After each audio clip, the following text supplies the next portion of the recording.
Hi, Badger. Oh, wow. A higgledy-piggledy tower of toast. Have you just made that one freshly? Do you think I could have a piece later?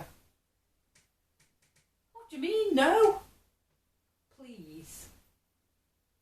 After we've read the chapter, I might deserve it. Might do. Okay. Hello again and welcome to chapter 9 of Badger the Mystical Mutt. Now, shall we see the clue in the magic red bag? There's chapter 9. There we are. We'll fold it up and put it into the red bag. You ready, Badger, to work your magic?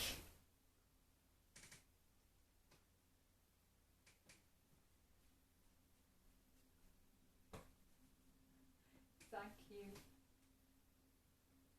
Oh, a peg.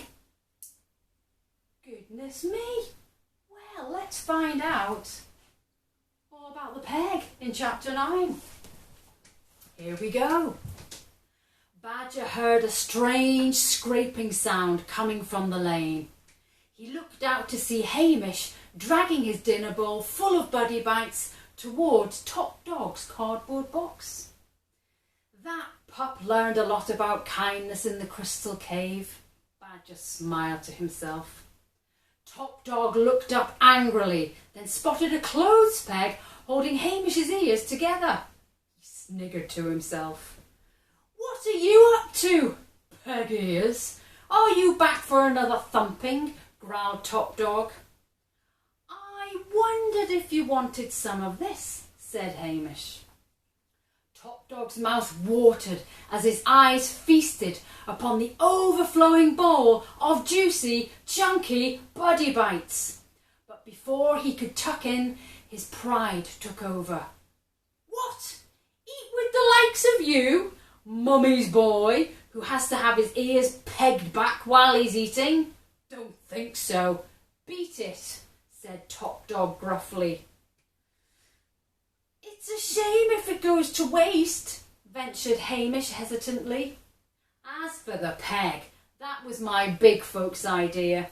The pet idol final is tomorrow and my ears keep dangling in my dinner, which I like because it's good for afters, but they say it makes a mess. But you're a dog.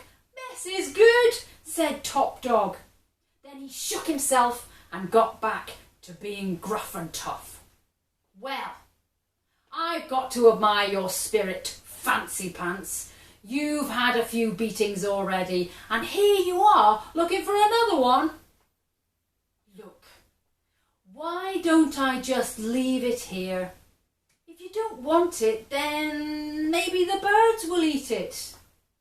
With that, Hamish bounded his way back to the fence to join Badger, out of Top Dog's view.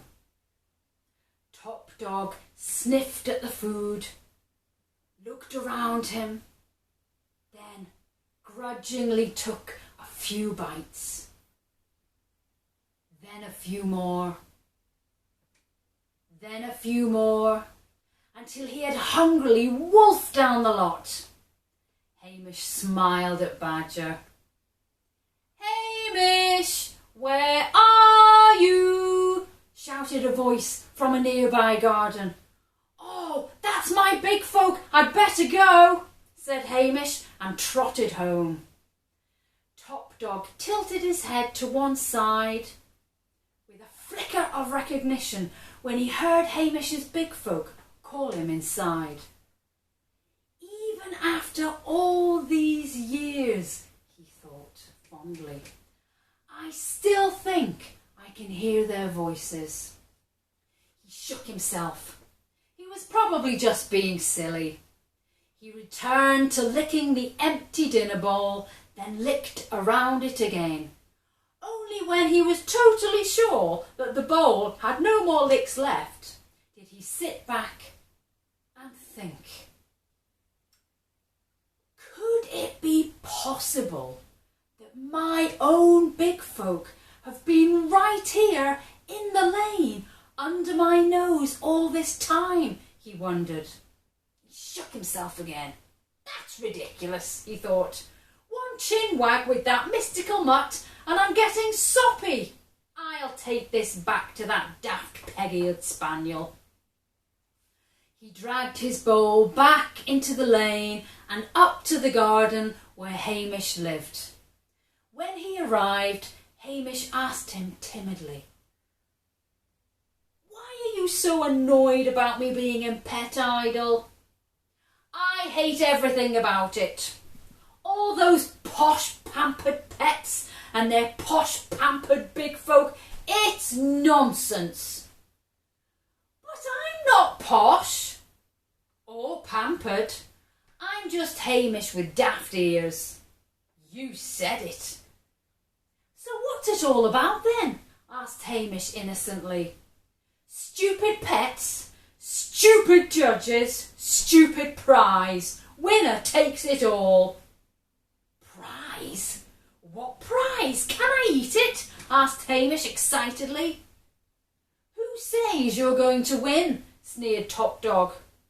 "According to the P-mail I just read, you're up against Polly Poodle and Treacle the tortoise-shell cat." "Then again," added Top Dog thoughtfully, "against those two, you've got a pretty good chance.